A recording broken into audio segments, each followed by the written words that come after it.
बिस्मिल्लाहिर्रहमानिर्रहीम, अस्सलाम वालेकुम। दिस इज़ मी बानी खान तभी एक बार फिर आपको अपने चैनल पर करते हैं जी खुशामदीन। आपको पता है पिछले ब्लॉग में हमारी कुछ कमेंट्स रहे थे Shaheen public higher secondary school में, जो कि हमने 12वीं क्लास पास कर ली। तो मैं आपको एक स्टोरी बताने वाला हूँ, छोटी स्टोरी है जो कि मैं गांव में कहाँ से शुरू की थी तालीम, आज वो भी आपको दिखाएंगे। और गांव में कुछ ऐसे मेमोरेबल सीन हैं जो कि वो भी इंशाल्लाह आपको ज़रूर दिखाएंगे। तो जी ये कहानी कुछ ऐसी है कि जब 2009 के स्टार्टिंग में, आई थिंक मुझे याद है, जो कि मैंने डायरी पर लिखा हुआ है तब की बात नहीं है, तो मैंने 2016 से डायरी शुरू की थी। तो उस डायरी में ये सीन था कि ये हमारा स्कूल था, ये आपको दीवार नज़र आ रही होगी, फैनल दीवार ये है, ऐसे ऐसे ऐसे 3 कमरे इधर थे और उधर एक, मतलब जो कि सर्दियों में बाहर बैठकर पढ़ सकते थे। अब तो आपको लग रहा है पिछले 13 सालों की बात है, तो सीन चेंज ही होने वाले थे। और इधर ये दीवार ये इधर ही थी और यहाँ पर ये क्लास था। तो 2010-9 में हमारे पास कुछ नहीं था जो कि हम फ़ीस पेड करते, तो मैं ज़्यादातर इधर ही बैठ जाता था क्योंकि मेरे पास फ़ीस नहीं हुआ करती थी। और मैं ऐसे ही बस बच्चों की इधर से ये दीवार थी, तो इधर इसके पीछे बोर्ड लगा हुआ था और उसकी आवाज़ सुनकर मैं अपनी तालीम की शुरुआत की थी। शायद आपको लग रहा हो कि मैं अपनी तारीफ़ कर रहा हूँ, नहीं, बिल्कुल कुछ भी ऐसा सीन नहीं है, क्योंकि उस वक़्त गरीबी थी, पढ़ाई हर किसी का शौक़ होता है। तो कुछ ही 3 दिन लगातार मैं यहाँ से आता था, यहाँ बैठ जाता था। तो उसी वक़्त प्रिंसिपल था इस स्कूल का, मुशर्रफ फिताफ़ी स्कूल का प्रिंसिपल था। और इस स्कूल का नाम था शाहिद शोएब करीम पब्लिक स्कूल था, हायर सेकेंडरी स्कूल नहीं था, 8वीं क्लास तक स्कूल था। तो उन्होंने कहा था कि आप इधर क्यों बैठे, मैंने कहा मैं तो ऐसे ही बैठा हूँ। उन्होंने शायद, उनको लगा कि पढ़ाई का इनको शौक़ है, तो उसने मुझे पूछा कि आपको पढ़ना है। मैंने कहा पढ़ना तो है, लेकिन I have no fees to pay the school, और ना ही मेरे पास पैसे हैं जो कि मैं बुक्स वगैरह ले लूँ, क्योंकि उस वक़्त हमारी फ़िनंशियल वीकनेस इतनी थी कि क्या कुछ बता ही नहीं सकते। और उस वक़्त मेरे वालिद साहब की भी डेथ हो चुकी थी 3 साल पहले, 2009 की बात, उनसे 3 साल पहले 7 में या 6 में ऐसे डेथ हो चुकी थी। और मेरी पैदाइश 2004 में थी, यानी कि बात की जाए तो 3 साल का था। और मुझे कभी कभी ऐसे जैसे ब्लैक एंड वाइट में चेहरा आता है तो लगता है मुझे मेरा वालिद साहब का ही चेहरा है, लेकिन मुझे कन्फर्मली याद नहीं है कि किस तरह का था। तो फिर प्रिंसिपल ने कहा कि कोई मसला नहीं है, मैं आपकी फ़ीस भी पेड कर दूंगा और आपको बुक्स भी ले कर दूंगा। और उनका वादा था ये कि मैं आपको 5, मतलब कि मैं आपको ही पढ़ाऊँगा। और मैं उस ज़माने में उसको सलाम पेश करता हूँ कि सर मुशर्रफ फिताफ़ी, जो कि उस वक़्त प्रिंसिपल थे, उन्होंने मुझे 5वीं क्लास तक, जब तक स्कूल उनका था 5वीं क्लास तक उन्होंने मुझे पढ़ाया, ट्यूशन भी पढ़ाया।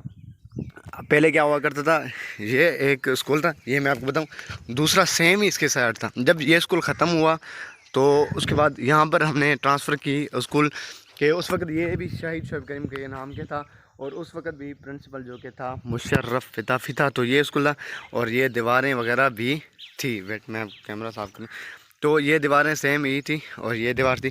तो यहाँ पर हमने पढ़ा था, वो इधर उस साइड को वाशरूम था, इस साइड को भी वाशरूम था। तो उन्होंने कहा कि उसका जब तक स्कूल रहा उन्होंने मुझे बुक्स ले लिए और मुझे फ़ीस दी और खर्च दी।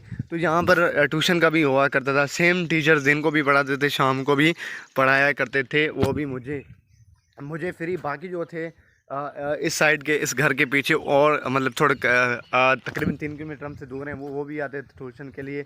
और तो मतलब कि क्या कहने का मकसद ये है कि मेरी तालीम का कुछ ऐसा शुरुआत हुआ कि अगर इंसान को शौक़ हो तो कुछ भी हो सकता है। तो स्टार्टिंग में हमने पूरे 7-6 साल मैं फ्री में पढ़ा हूँ। और 2000 जब 15 या 14 की बात है तो मेरे भाई को जॉब मिल गई थी गवर्नमेंट की। और उसके बाद जो हमारी ज़िंदगी थी थोड़ा चेंज आ गई और हमने फ़ीस देना शुरू कर दी। और अल्हम्दुलिल्लाह आज 12th ईयर कंप्लीट हो चुके हैं। और मैं आपको वो भी दिखाऊंगा जिस स्कूल में मैं गया था और फ़ीस मैंने शुरू की थी देना, तो वो भी आपको ज़रूर दिखाएंगे। वो बस हमारे पास ही है, इधर एक घर है, इस घर के इस साइड को, मतलब सामने रोड है, रोड के सामने ही है। तो ये स्टोरी है, आपको ज़रूर दिखाएंगे और बताएंगे भी ज़रूर।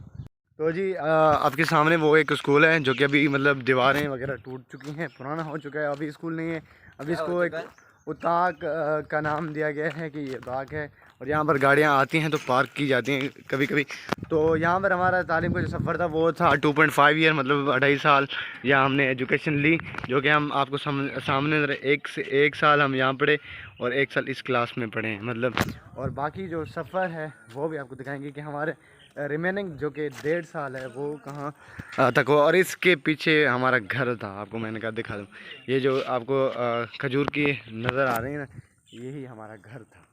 तो जी बाकी के जो 1.5 ईयर्स थे मेरी एजुकेशन के वो मैंने किए हैं जी इस स्कूल में। नाम है इसका अल-रशीद पब्लिक स्कूल। ये भी 8वीं क्लास तक की है और मैंने यहाँ पर 9वीं क्लास की है, क्योंकि यहाँ पर कोई ऐसा सीन नहीं था कि हम 10वीं तक, और हम पेपर इधर नहीं देते थे। 8वीं क्लास तक पेपर हम यहाँ दिए हैं और उसके बाद जो है हमने गवर्नमेंट बॉयज़ हाई स्कूल झरवार है, जो आपको यहाँ से तकरीबन 12 किलोमीटर दूर है, तो वहाँ से हमने की है। और अभी हम जा रहे हैं इधर, थोड़ा राउंड करेंगे इधर। सो मतलब एज आ सीनियर मैं और मेरी बैच वाले वाहिद क्लास हैं जो कि 9वीं क्लास यहाँ तक की पढ़ी, और उसके बाद कोई भी ऐसा शागिर्द नहीं आया जो कि 9वीं क्लास पर यहाँ पढ़ा हो। जी ये कहानी थी मेरी एजुकेशन की, जो कि मैं पिछले काफ़ी दिन से सोच रहा था कि ऐसी कोलैबोरेशन हो जाए, पूरे स्कूल को मैं बता दूँ, क्योंकि ये मेरे लिए मेमोरेबल होगी, चाहे आपको इंटरेस्टेड लगे या ना लगे, लेकिन मेरे लिए यादगार होगी। 12 साल की तालीम जो कि हम गाँव से निकल कर शहर तक जो स्टोरी रही ना, वो नॉट कमिंग स्लो ही रही है, मतलब सीन ऑन रहे।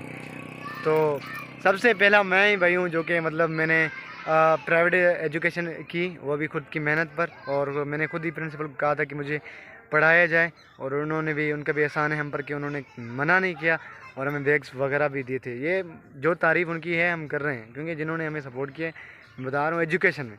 और भी काफ़ी ऐसे थे जो कि ड्रेसेस हमें लेकर देते थे, हमारे से हमसाई वगैरह थे, वो भी, उनके भी हम पर एहसानात हैं, जो कि मुस्तकबिल में हम इंशाल्लाह मेहनत करके उनके ये जो एहसानात हैं वो साबित करके दिखाएंगे। उन्होंने हमारी मदद की और हम उनकी बदौलत हम यहाँ पर हैं। उन्होंने हमें थोड़ा फिनंशियल सपोर्ट किया और हमने अपनी खुद की सपोर्ट किए, खुद को सपोर्ट किया एजुकेशन में, और अल्हम्दुलिल्लाह आज मैं एक एजुकेटेड पर्सन हो गया हूँ।